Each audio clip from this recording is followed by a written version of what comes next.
Buenos días o buenas tardes a todos. Mi nombre es Valeria Andrea Vélez Lozano, soy estudiante de la Universidad Colegio Mayor de Cundinamarca y a su vez pertenezco al semillero de biotecnología y genética. En el día de hoy les voy a hablar acerca de mi proyecto en curso titulado Caracterización del gen MUCA en cepas de Pseudomonas aeruginosa provenientes de pacientes con fibrosis quística, en el cual ha participado la doctora Ivette Cristina Romero Calderón de la Universidad Nacional C de La Paz. ¿Sabían ustedes que existe una estrecha relación entre la bacteria Pseudomonas aeruginosa y la fibrosis quística? Para poder entender esto un poco más a fondo es necesario primero hablar de cada uno de los temas por separado. Entonces, en este caso, primero comenzaré hablando acerca de la bacteria Pseudomonas aeruginosa. Pseudomonas aeruginosa es un bacilo gram negativo que se caracteriza por ser aerobio estricto, además por su gran capacidad de adaptabilidad a diferentes ambientes, tales como por ejemplo el suelo, el ser humano y el agua también se ha visto presente. Además de eso se dice también de que tiene un genoma de gran extensión, siendo este de 5.5 a 7 millones de pares de base, y también se ha visto que tiene una gran variedad de factores de virulencia, como por ejemplo el flagelo polar, el pili tipo 4, la presencia de quorum sensing. Además de eso también se ha visto, y en este proyecto va a tomar importancia, el caso del alginato, y también como conocemos, esta bacteria tiene la capacidad de producir diferentes pigmentos, como por ejemplo la piosina. Además de eso, sabemos que esta bacteria es de gran importancia a nivel clínico, principalmente es debido a su resistencia a los antimicrobianos o a los antibióticos. En un informe obtenido a partir de la OMS en el año 2017, esta bacteria fue catalogada como prioridad crítica, principalmente por su resistencia a los carbapenémicos. Y como sabemos, esta bacteria tiene tanto una resistencia como intrínseca como adquirida. Como les comentaba anteriormente, esta bacteria es de gran importancia a nivel intrahospitalario y se ha visto que ha tomado mayor relevancia en las unidades de cuidado intensivo. Esto principalmente debido a que se ha encontrado produciendo diferentes tipos de infecciones o enfermedades, tales como por ejemplo la neumonía adquirida, o ya afectando principalmente a diferentes tipos de torrentes, como por ejemplo el torrente sanguíneo o el aparato urinario. También se ha visto que esta bacteria se encuentra asociada a diferentes enfermedades, como por ejemplo la queratitis, la otitis externa. También hay infecciones que son producidas por quemaduras, y una enfermedad en la cual va a tomar gran importancia en este caso, en el caso de mi proyecto, es en la fibrosis quística. Bueno, entonces ahora les voy a hablar acerca como tal de la fibrosis quística. Quiero comenzar hablando un poco acerca de la epidemiología de esta enfermedad en nuestro territorio colombiano. Entonces, quiero comenzar primero hablando acerca de un informe obtenido a partir del Instituto Nacional de Salud, que va desde el año 2016 hasta el año 2019. En este informe nos habla acerca de la prevalencia de esta enfermedad en nuestra población colombiana, en donde se dice que tiene una prevalencia de 351 personas por cada 100.000 habitantes. Esto nos corrobora de que es una enfermedad poco común o que no se presenta en una gran proporción en nuestra población. A su vez, esto digamos que puede ir de la mano con que sea catalogada como una enfermedad rara o huérfana. Además de eso, también quiero traer a colación un informe obtenido también del Instituto Nacional de Salud del año 2016 al año 2021, en donde nos habla de más o menos como de los casos en los cuales se han obtenido entre esos años de fibrosis quística, y se dice que son de 685 casos. Esto corresponde al 1.61%. Esto quiere decir, y lo mismo se corrobora, de que es una enfermedad poco común. Entonces, para entrar un poco más en contexto como tal con la fibrosis quística, quiero comenzar hablando de que esta es una enfermedad genética que se caracteriza por ser autosómica recesiva. ¿Esto qué quiere decir? Que digamos que es necesario que los dos padres posean los alelos que están mutados, en este caso los alelos que están mutados del gen CFTR, o también conocido como gen regulador de la conductancia transmembrana en la fibrosis quística, para que un hijo pueda como tal desarrollar la enfermedad. Es decir, que es necesario que el hijo tenga los dos alelos mutados obtenidos a partir de los padres. La principal causa de esta enfermedad es la mutación o la gran variedad de mutaciones que se pueden presentar en este gen. ¿Qué pasa cuando se presentan todas estas mutaciones? Y me gustaría para esto que vieran la pantalla, puse como tal las dos situaciones, cuando el paciente es sano y cuando el paciente tiene fibrosis quística. Cuando el paciente es sano, vemos que se encuentra presente el canal producido por la proteína como tal de CFTR, en donde este canal se va a encargar principalmente de la salida de cloruro fuera de la célula, en donde digamos que va a estar rodeado de unas vellosidades que se encuentran de las células epiteliales de los pulmones. También va a haber un intercambio de agua y una entrada de sodio dentro de la célula. Sin embargo, cuando se presentan, por ejemplo, las mutaciones en el gen CFTR, dependiendo de la mutación, en la gran mayoría de los casos no se va a presentar la presencia como tal de ese conducto que me va a permitir que salga el cloruro.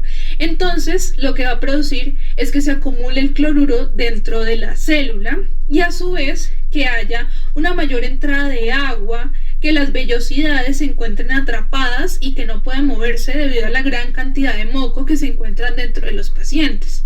Todo esto lo que va a hacer es producir la gran cantidad de síntomas que pues son característicos de esta enfermedad.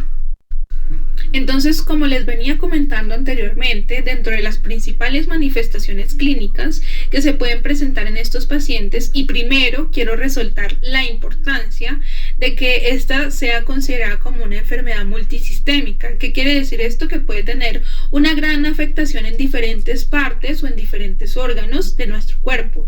En este caso se sitúa la fibrosis quística, que tiene una afectación principalmente a nivel pulmonar y a nivel digestivo.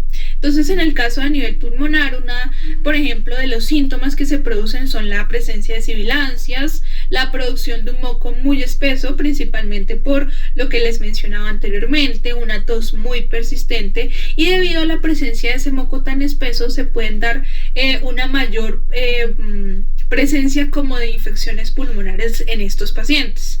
Ya a nivel digestivo se puede presentar, y algo muy característico de esto es la insuficiencia pancreática exocrina, y además el síndrome de obstrucción intestinal distal. Algo muy importante y característico de estos pacientes es el sudor salado que ellos producen, es principalmente debido a las grandes cantidades de cloruro que se presentan dentro de estos. Ya, por ejemplo, a nivel de diagnóstico de esta enfermedad, algo muy importante o lo que mayormente se utiliza es el test de sudor, que si da dentro de unos rangos como muy elevados, ya se da el diagnóstico como tal de la enfermedad. Además de esto se complementa con los análisis genéticos del gen CFTR, o en su mayoría, digamos que actualmente se está utilizando el cribado neonatal.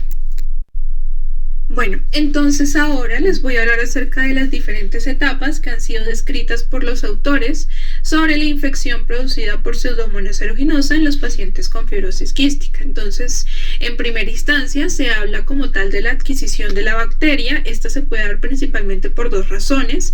La primera razón, que es que el paciente entre en contacto con otro paciente que previamente ya haya estado infectado con esta bacteria. Y la segunda razón es que el paciente entre en contacto pero con un reservorio natural, que como les mencionaba al inicio, puede ser por ejemplo el agua o el suelo. Luego de esto se produce la colonización del tracto superior, y a partir de esto se puede dar una microaspiración para que la bacteria pueda pasar al tracto inferior.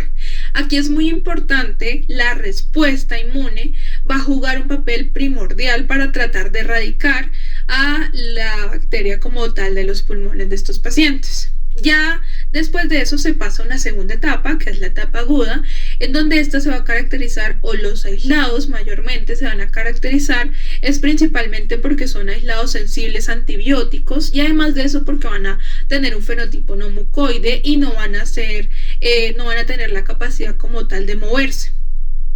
Ya después de eso se pasa a una etapa crónica, entendiéndose por crónica que tiene una persistencia de 6 meses o más, y aquí la bacteria se va a enfrentar a diferentes presiones selectivas como por ejemplo la competencia intra o interespecie, a su vez el ambiente anaerobio que es producido por el moco, las altas concentraciones de antimicrobianos o antibióticos que van a ser utilizados para erradicar como tal la infección, y a su vez la constante activación de la respuesta inmune.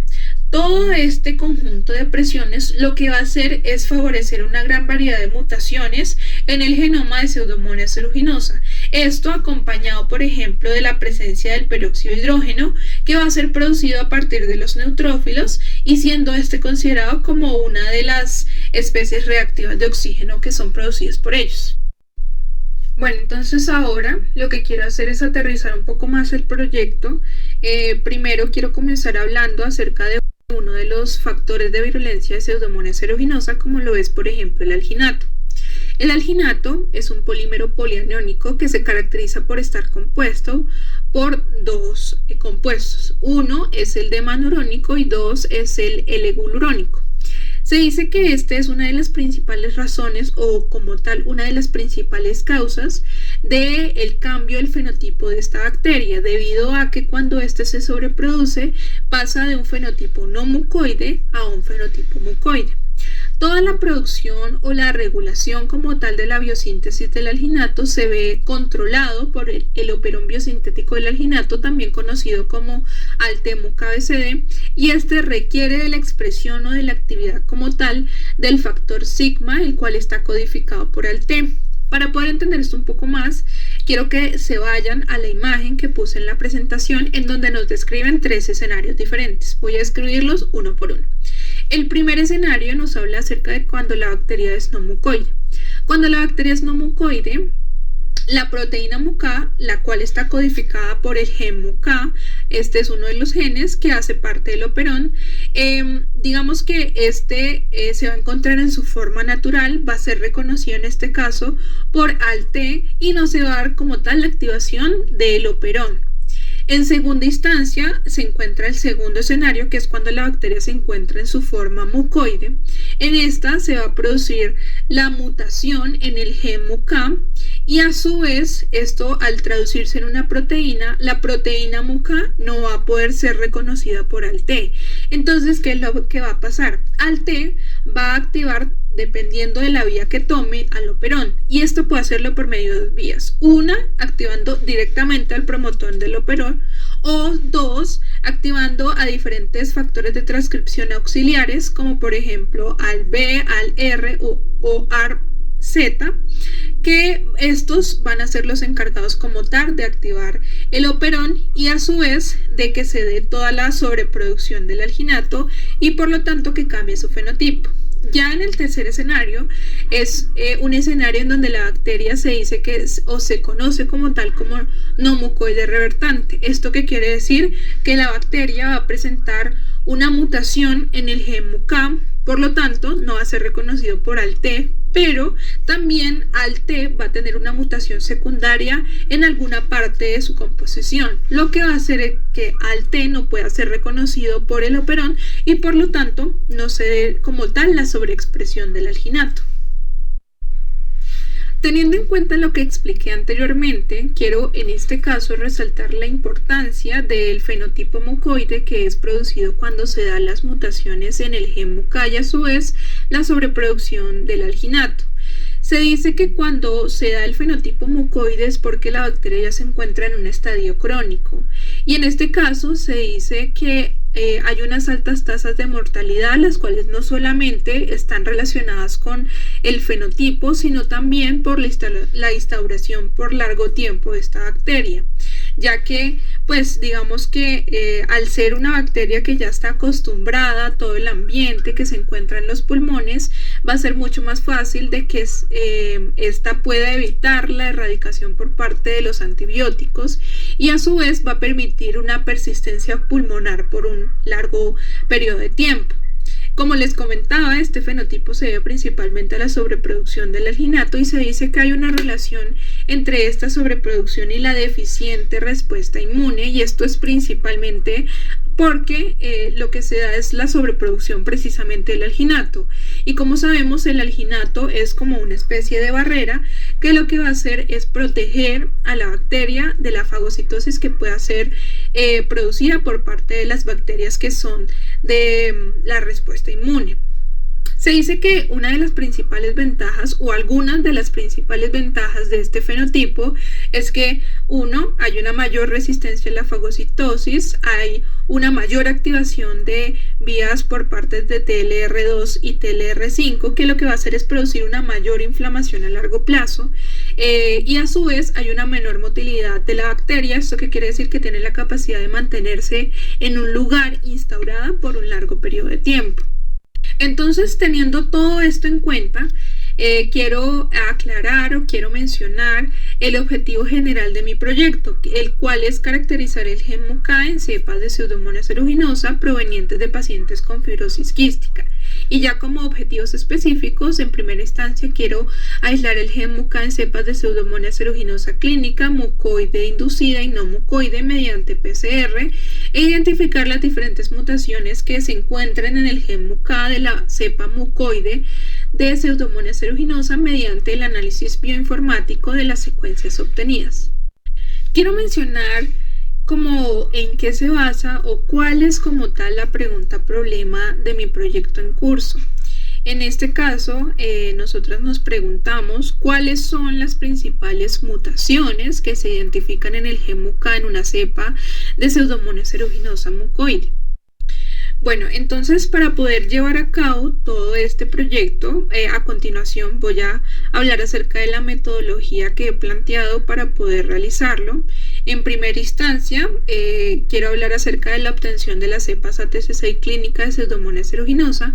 En el caso de los aislados clínicos, estos fueron donados por parte de la Clínica de la Mujer ubicada en la ciudad de Bogotá. Luego de esto se pasa a un cultivo de identificación de Pseudomonas aeruginosa, el cual en este caso se llevó a cabo por parte de la Secretaría de Salud utilizando el equipo Vitec. Luego de esto se pasa a una tercera etapa, que es la inducción como tal de ese fenotipo mucoide utilizando el peróxido de hidrógeno, en donde en nuestro caso nosotras planteamos realizar como dos grupos: uno que es el grupo mucoide inducido a partir del peróxido de hidrógeno como tal, y dos que es el grupo control, o también conocido como grupo no mucoide, a los cuales no se les va a someter a diferentes concentraciones de peróxido.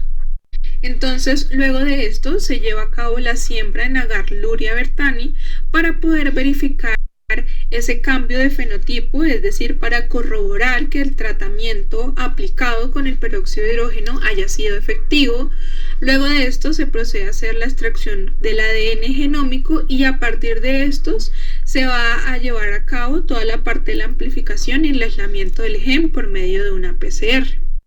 Ya como últimos pasos, entonces, ya obteniendo como tal el gen aislado, se va a proceder a llevar a cabo una secuenciación como tal de los diferentes genes obtenidos a partir de cada uno de los aislados. Se va a comparar todas las secuencias obtenidas por medio de bioinformática y se van a llevar a cabo toda la parte de la identificación de las mutaciones de este gen. Bueno, entonces ya como resultados preliminares, en primera instancia, quiero mencionar acerca como tal de toda la parte de la identificación de la bacteria. Entonces, como podemos ver en la imagen, este es uno de los aislados obtenidos a partir de pacientes con fibrosis quística, y ya como tal en conjunto, a partir de todos los aislados, se pudo como concluir de que las bacterias en general son sensibles a diferentes antibióticos de la familia, por ejemplo, de los carbapenémicos, aminoglucósidos, cefalosporinas de tercera generación y antibióticos de penicilina. Pero también quiero resaltar la resistencia intermedia que tiene, por ejemplo, el ciprofloxacino. Además de eso, también se tienen como resultados preliminares el diseño de los diferentes primers, tanto forward como reverse. Entonces, en esta diapositiva podemos observar como tal la ubicación en el genoma de la bacteria del gen MUCA, en donde este pues se encuentra dentro del operón, como les mencionaba anteriormente, en una posición de 831.914 a 832.498, teniendo un tamaño de 585 nucleótidos. Como podemos ver, los primers se ubican en esa secuencia, en esas posiciones, siendo el primer forward de color amarillo y el primer reverse de color azul celeste. Dentro de las características de cada uno de los primers, quiero resaltar que en el caso del primer forward, este tiene un tamaño de 19 nucleótidos, tiene un porcentaje de guanina-citosina de 57.89 y una temperatura melting de 60.08. Esto, digamos que permite que sea considerado como un primer idóneo para poder hacer la amplificación como tal del gen. Lo mismo con el primer reverse. Este primer se caracteriza por tener un tamaño de 18 nucleótidos, un porcentaje de guanina-citosina de 55.56% y una temperatura melting de 59.16. Bueno, entonces, como conclusiones preliminares, hasta el momento se cuenta con 3 aislados clínicos no mucoides de Pseudomonas aeruginosa, los cuales en su mayoría son sensibles a diferentes tipos de antibióticos. Además de eso, también se cuenta con el diseño o como tal ya con los primers, tanto forward como reverse. Muchísimas gracias.